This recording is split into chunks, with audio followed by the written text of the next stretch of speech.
وہ اپنی زندگی تبھی سکون میں گزار سکتی ہے, اپنی تعلیم تبھی مکمل کر سکتی ہے جب وہ فاخر سے طلاق لے لے. اب فاخر پڑھنے کے لیے باہر جا رہا ہوتا ہے تو ایک قسم کا ان دونوں میں جدائی تو پیدا ہو ہی جاتی. اب دکھانا تو یہ چاہیے تھا کہ جب یہ 5 سال بعد 10 سال بعد گھر واپس آتا ہے تو اس کی بیوی کی اور اس کی آپس میں انڈرسٹینڈنگ ہو چکی ہوتی ہے, کیونکہ دور رہ کر ان دونوں کو لگتا ہے کہ ہم دونوں قریب ہی اچھے تھے. رائٹر, پروڈیوسر اور ڈرامہ بنانے والے یہ دکھا رہے ہیں کہ ہم ہیپی اینڈنگ دکھا رہے ہیں کہ فاخر خوشی خوشی اینی کو طلاق دیتا ہے اور باہر چلا جاتا ہے. السلام علیکم خواتین و حضرات, میں ہوں آپ کا میزبان سمیر. تو آج کے نئے پروگرام میں ہم آپ کو خوش آمدید کہتے ہیں. دوستو, ڈرامہ سیریل ماری آپ لوگوں نے دیکھا اور آپ میں سے بہت سارے لوگوں نے اس ڈرامے کو بہت زیادہ پسند بھی کیا, لیکن آپ میں سے ہی بہت سارے ایسے لوگ ہیں جنہوں نے اس ڈرامے کو دیکھ کر, اس کی کہانی کو دیکھ کر اس پر شدید تنقید کی, کیونکہ اس ڈرامے کی رائٹر جو کہ فہد مصطفیٰ کی وائف ہیں. فہد مصطفیٰ پاکستان کے بہت بڑے سپر سٹار ہیں, یعنی کہ سب سے بڑے سپر سٹار ہیں, جنہوں نے اپنی زندگی میں بہت ساری ناکامیاں اور اس کے بعد ڈھیروں کامیابی دیکھی, اور آج ان کا مقابلہ کرنے والا کوئی سٹار نہیں ہے. فہد مصطفیٰ کی وائف نے جب اس ڈرامے کی کہانی کو لکھا اور اس ڈرامے کے بارے میں جب وہ کسی بھی انٹرویو میں آ کر بتاتی تھی تو کہتی تھی کہ اس ڈرامے کو دیکھ کر آپ کو سیکھنے کا بہت کچھ ملے گا. وہ بچی جو چھوٹی عمر میں اپنی ذمہ داریاں نہیں اٹھا سکتی, اس کی چھوٹی عمر میں شادی کر کے اس کو مصیبتوں میں ڈال دیا جاتا ہے. اس کہانی سے آپ لوگ بہت کچھ سیکھیں گے. شروع میں تو یہ ڈرامہ سب کو بہت اچھا لگا, لیکن جیسے جیسے اس کی کہانی آگے بڑھتی گئی, جیسے کہ دکھایا گیا کہ فاخر اور اینی آپس میں کزن ہوتے ہیں اور ان کی شادی ہونے لگی ہوتی ہے, تو لوگ کہتے ہیں کہ اور کتنے چھوٹے بچے, ان کی شادی ہو رہی ہے. لیکن اسی ڈرامے میں دکھایا جاتا ہے کہ شادی کو برا سمجھا جاتا ہے, لیکن انہی چھوٹے بچوں کے باہر افیئرز بھی چل رہے ہوتے ہیں. اب آگے چل کر اینی اور اس ڈرامے کی پوری عورتوں کے ایسے بےہودہ مطالبات دکھائے گئے ہیں جنہیں دیکھنے کے بعد آپ یہ کہیں گے کہ کاش ہم یہ ڈرامہ اپنی فیملی اور اپنے بچوں کو کبھی نہ دکھاتے. اب بچی پیدا ہونے کے بعد بھی اینی اسکول جا رہی ہوتی ہے اور فاخر بھی اپنی تعلیم مکمل کر رہا ہوتا ہے, لیکن اینی کو یہ لگتا ہے کہ اگر میں نے اس شخص کے ساتھ زندگی گزاری تو میں اپنی تعلیم مکمل نہیں کر پاؤں گی. مطلب میں نے اپنی شادی شدہ زندگی کو اگر قائم رکھا تو میری پڑھائی بالکل دفن ہو جائے گی. اب بچی پیدا ہونے کے بعد اینی یہ مطالبہ کرتی ہے کہ بس مجھے تم فاخر طلاق دے دو. رائٹر, پروڈیوسر اور ڈرامہ بنانے والے یہ دکھا رہے ہیں کہ ہم ہیپی اینڈنگ دکھا رہے ہیں کہ فاخر خوشی خوشی اینی کو طلاق دیتا ہے اور باہر چلا جاتا ہے, اور پوری رات اپنی بچی کو ویڈیو کال پر لے کر اس سے باتیں کرتا ہے.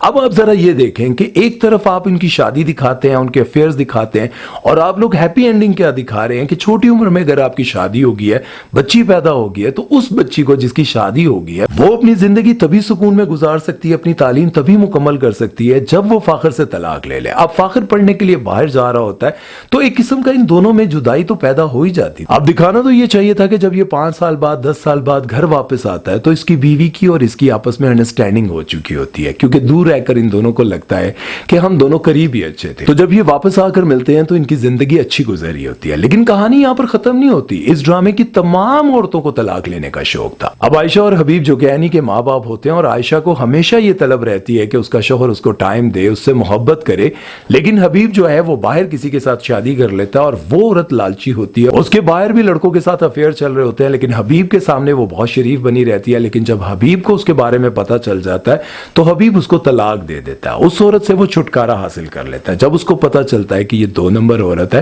لیکن جب وہ واپس اپنی بیوی کے پاس آتا ہے, وہ بیوی جسے ساری زندگی یہ طلب رہی کہ اس کا شوہر اس سے محبت کرے, دوسری عورت سے چھٹکارا حاصل کر لے اور ہمیشہ میرا بن کرے, مجھ سے پیار کرے, لیکن جب حبیب اس عورت سے چھٹکارا حاصل کر کے واپس عائشہ کے پاس آتا ہے, اس کو اپنی غلطی کا احساس ہو جاتا ہے, تو عائشہ اسے کہتی ہے کہ مجھے بس طلاق دے دو. اب وہ طلاق لینے پر تل جاتی ہے اور حبیب اس کو طلاق دے دیتا ہے. ایک طرف اس کی بیٹی پڑھائی مکمل کرنے کے لیے اپنے شوہر سے طلاق لے لیتی ہے, اور دوسری طرف یہ ساری زندگی طلب رکھتی ہے کہ اس کا شوہر اس کے پاس واپس آ جائے, لیکن جب وہ واپس آتا ہے تو یہ بھی کہتی ہے مجھے طلاق دے دے. اب آپ کو کیا لگتا ہے کہ اس ڈرامے میں صرف یہ 3 طلاقیں دکھائی گئی ہیں؟ نہیں بھائی, آگے بھی کہانی چلتی ہے. یہ جو ان کی نند ہوتی ہے, اس کو بھی اپنے شوہر کے ساتھ بہت گلا شکوا ہوتا ہے کہ وہ لالچی ہوتا ہے, وہ ہمیشہ ان کی جائیداد, کاروبار پر, ہر چیز پر نظر رکھتا ہے, اور وہ چاہتا ہے کہ میرے قبضے میں سب کچھ آ جائے.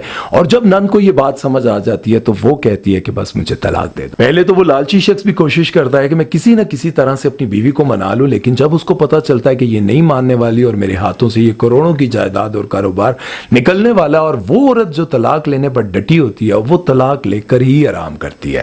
اب آپ دیکھیں کہ 1 نہیں 2 نہیں 4 طلاقیں اس ڈرامے میں دکھائی گئی ہیں. اور دوسری طرف دکھایا جاتا ہے ماریا واسطی جو کہ سمینہ کا کردار ادا کر رہی ہوتی ہیں, ان کے شوہر بھی مر جاتے ہیں اور ان کے شوہر کا کردار نعمان اعجاز نبھا رہے ہوتے ہیں, اور ایک اور ان کی جو نند ہوتی ہے اس کا بھی شوہر مر جاتا ہے. مطلب یہ دکھایا جاتا ہے کہ پورے گھر میں صرف عورتوں کا راج رہ جاتا ہے, مرد کوئی نہیں رہتا. فاخر باہر چلا جاتا ہے اور حبیب بھی جو ہے وہ گھر سے نکال دیا جاتا ہے اور سارے کا سارا جو جتنا بھی سسٹم ہوتا ہے وہ عورتوں کے ہاتھ میں آ جاتا ہے.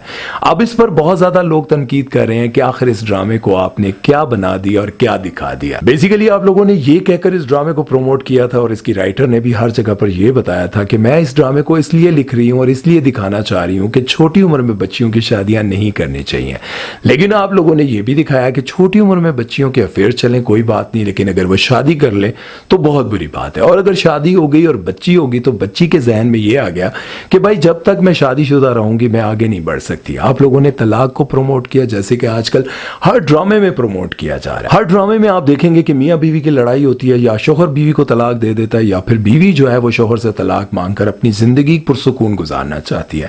کوئی ایسا ڈرامہ نہیں ہے جہاں پر بیوی جو ہے وہ تھوڑی سی مشکلات میں صبر کر لے اور اس کے شوہر کو عقل آ جائے اور وہ اپنے گھر واپس آ جائے.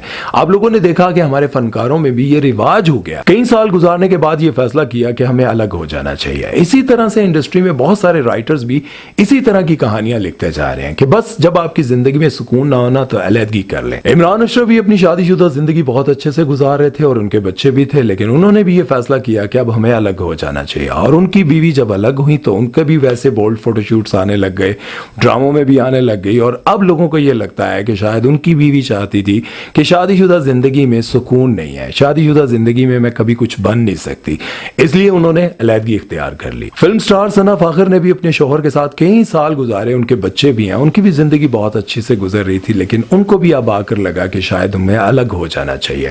ماہرہ خان نے بھی اپنے شوہر کے ساتھ کئی سال گزارے، لیکن ان کو لگا کہ میری زندگی میں جب تک میرا شوہر رہے گا شاید میں ترقی نہیں کر پاؤں گی. اسی طرح سے بے شمار ایسے اداکار ہیں اور اداکارائیں ہیں جنہوں نے، اب کتنے ایسے شوہر ہیں جو اپنی بیویوں سے کٹ کھاتے ہیں، مار کھاتے ہیں، بہت ظلم برداشت کرتے ہیں، لیکن خاموش رہتے ہیں. کیا کر سکتے ہیں؟ دنیا کے سامنے آ کر کیسے بتائیں کہ مجھے کتنی مار پڑتی ہے؟ میرے بارے اتنا سمجھ دے رہی ہوں.